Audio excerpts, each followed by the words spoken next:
ใช่พ่อใหญ่นอนมาพ่อใหญ่คือนอนเราซึมป้าลูก รับมาเล่นนำบับนอนให้ได้ดิพลก็จะตกแหละพลก็จะตกแหละเพราะอลีใช่บ่คึมแหละคนจะเมื่อแล้วพ่อใหญ่ยังนอนนะโอ้ยพลก็จะตกมายังบ่ได้ยังเลยพลก็จะตกบัดนี้อ่ะหมอนันชิมาบ่มาเจอชิมาบ่โทรไปก็บ่มีไผรับติดก็บ่มีไผรับบาแลก็บ่รับสายจะเป็นจังไดมื้อนี้บ่มีไผรับสายเลยว่าจะให้เขามาเล่นบัดเงียบมัดไผทางไปแล้วไปทางใดเด้เขาจะบ่รับชายโทรไปหาผู้ใดก็บ่รับสายตกห้ำมักม่วงบ่เป็นท่าแล้วนี่เนาะคึมแล้วมันมืดมาแล้วก่อนมาแต่พุ่นเป็นได้นอนมารับร้องคืนบ่ยันว่าคิดมาเลยเกย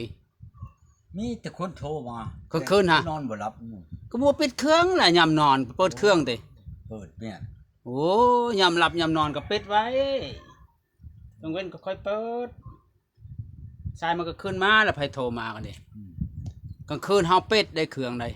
บ่3 ทุ่มเฮาปิดนอนแล้วปิดได้กลางคืนโอ้เว้นก็บ่ได้ปิดโทรศัพท์มันก็เชื่อมคือกันแหละบ่เคยปิดเครื่องมันเดี๋ยวว่าเจิดมาเนี่ยจะให้ชื่อบัตรมาเนี่ยจะ2 อันโทรไปตะกี้นี่เพิ่นบ่บอกข่อยบ่ได้บอกบ่มีบัตรนึกว่ามีคือเขาชื่อมาเมื่อวานนี่ก็คือว่าสติหมดไวแท้โอ้ย2 ใบ2 ใบก็สาวผู้ชายใช้โทรมาเมื่อกี้นี่ฮะสาวอัญชลวัฒน์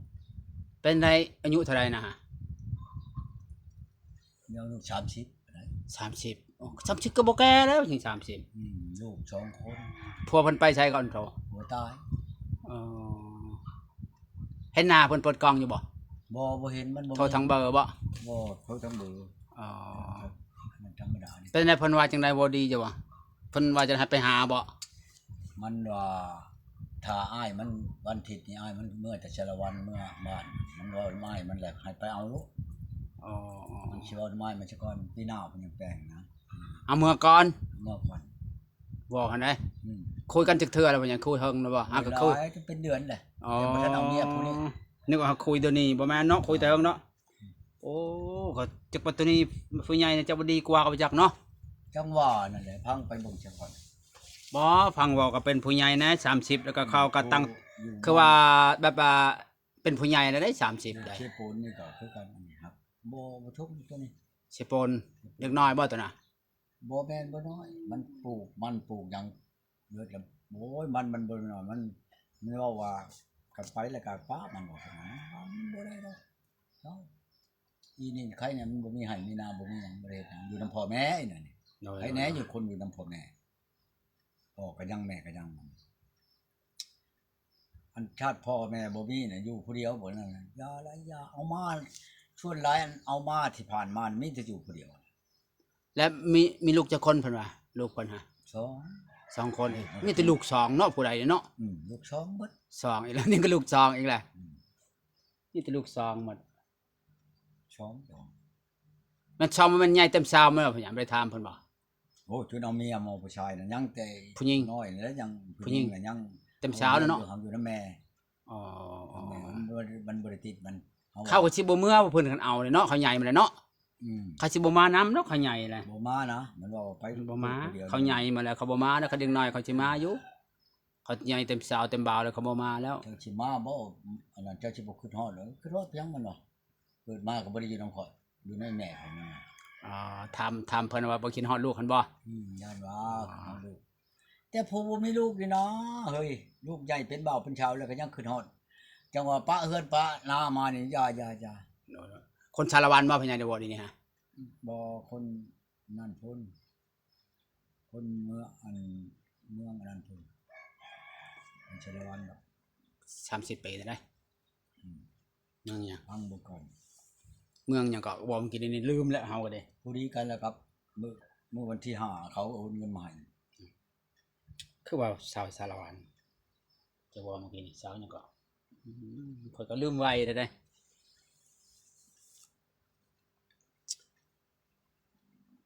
แล้วเพิ่นว่าจะได้เพิ่นให้ไปรับบ่แล้วจังได๋เพิ่นว่าฮะ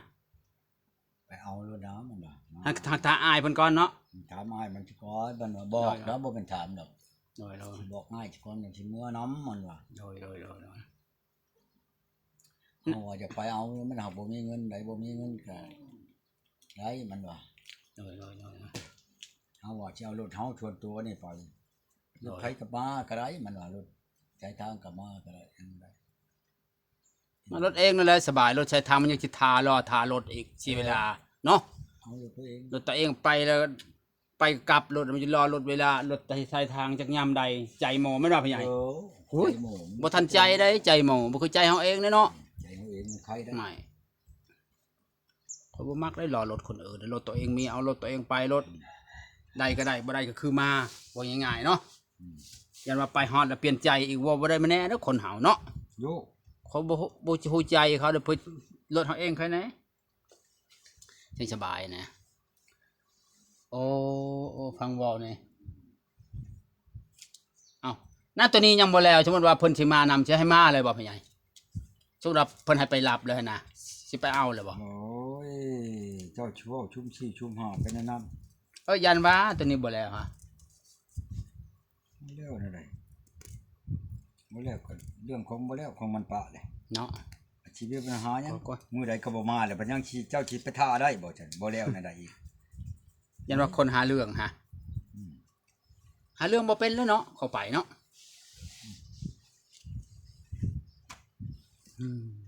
อกเนาะเอาผู้ใดก็ไปเอาผู้ใดก็โอ้คนเฮาบ่มักอยู่แบบสะดวกสบาย ที่ดัน ของอยู่ของกิ เช้าน อันชั้นสิมามื้อนี้น่ะสิมาแกงหน่อไม้บ่าวานนี่น่ะ โดย แล้วบัดนี้หาก่อนนี่ก็เลิกกันย้อนเช้าชั้น โดย อันกับผู้หญิงน่ะว่าสิไปขอเขาข้างแน่เลยบัดเช้าชั้นบัดไปบุญบ้านโคก โดย แล้วว่าไปลัดคอยแล้วเขาเห็นในชิปนี่ อ๋อ ไปใช้กับเช้าชั้นสิไปลัดไปใช้กับเช้าชั้นสิไปลัดเจ้าบัญชีมาเอาข่อยในใดบ่ข่อยบ่เมื่อดอกข่อยบ่เอาดอกข่อยว่า อ๋อ ก็เลิกเลยเด้บัดนี้ โดย ตะกี้นั่นก็ว่าอันสิมาสิเอาอีหลีแหล้ว โดย บัดเห็นเช้าชั้นเฮ็ดอันนั้นแหละเขาก็อย่าเลิกอันนี้คือกันเล่นนี่ว่าคักแน่แหละน้องฮอมุกแหละแล้วเขาก็ให้ไปเอาลูกเช้าชั้นมาอันแกงลูกไม้ซะบัดนี้ก็ว่า แต่ว่ามีประชามาแกนเอามาให้กินนี่ติ มีผู้ชาวมาแกงหน่อไม้ให้กินแล้วมันก็ไปทางไม้อีกแล้วบัดนี้อย่า เนาะ บ่เอามาครับ ข่อยก็เว้าว่าอันเจะมานั่นแล้วสิตกลงบ่นำข่อย โดย บอกกันจะกันบ่ยาครับว่าต้องเนี่ยมันบ่อยากได้เฮา มันจะมาหยอกเล่น มาหยอก เนาะแม่ มาให้เอาลูกซื้อ โดย เบิ่งงั้นนั่นนี่น่ะลูก โดย เฮาก็บ่ให้ลงนะลงไป ลงไปมีผลประโยชน์ยังบ่เด้อ อืม ลงเอาคอแต่งกันเลยดีเนาะคือสิลง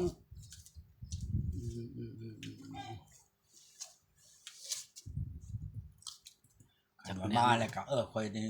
ตกลงเอาก็เอากับข่อยเนี่ยไปห้องขอยอมืออย่างจังซี่ใครล่ะบ่อันนี้มาบัดคือกันกับไปอันบุญบ้านโคกอะไรแม่นบ่ไปลัดตู้ก้อน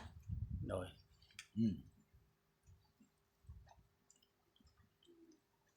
เขาเห็นแล้วได้ในคลิปพุ่น เห็นแล้วเคยบ่เห็น เขาย้ามาเนี่ยเจ้าก็เชียร์เวลาเลยเด้ เดี๋ยวว่าเลย โดย นี่ก็คือกันนั่นแหละตกลงกับเขาเลยปัดเห็นแหละเห็นอีกแหละผู้เก่านะยกสิมั่งน้ำมันพระควันน้ำตัวอยู่คูเทือนเนี่ยมันก็บ่เป็นไรยาครับบ่มั่งก็ยาเขาบอกว่าบ่ให้ค่อยไปบ่มั่งก็ยา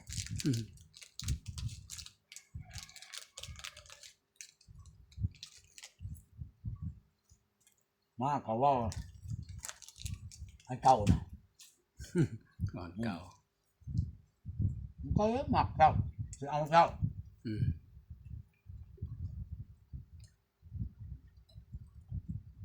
สิเอาเจ้าให้บ่ว่าท้าเบิ่งก่อนบ่ สิเอาเจ้าให้เบิ่งก่อน เขาจอดเขาพังก่อน ฟังเบิ่งก่อนติ พังเมื่อก่อนอันที่เขาจังหวะมันบ่มั่นใจนะนี่นั่นขุดบัตรให้เนี่ยขุดบัตรให้มั้ง คุดบัตรให้แล้วว่าเมื่อกี้นี่ฮะยังบ่มีบัตรให้เขาว่ะ บ่แล้ว สิ สิโทรไปกินเองได้ อืมแล้วว่าคำว่าเจิดมานั่นแค่มันชื่อมาให้แต่ทอง โทรก็บ่เห็นรับสายว่าจะโทรแต่ไปติดโทรบ่นิวติดถ้าบ่แลติดฮักบ่รับโทรช่องเทื่อก็ติดบ่แลฮักบ่รับสาย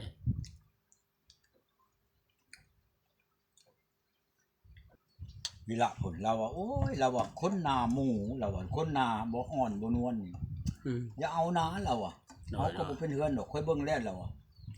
หน้าหมูนี่หน้าชัดๆคือหมูนี่แหละ น้อย ทุกงอนเราคอม แม่นกำลาวเลยติ เฮานี่ แม่นกำ เรา ลาวเล เบิ่ ย งคักอะลีโมยเราเช้าตัวเอ้ยเราอะเขาก็บ่เป็นเฮือนดอกคนนั้นน่ะว่าค่อยนี่ว่าไปจังซั่นจังซี่จักไผสิเว้ากันอันน้องนงตัวหันพาเว้า เนาะ สมบิดก็ดีว่าเฮานี่สังคมนะนี่จักสิชังหยังเลยเอาเมียก็จักสิชังหยังเลยเนาะ เออ เอาเมียบ่ให้นอนนำก็สิเป็นบ่ เอาไหม นอนนำแปลว่าชัง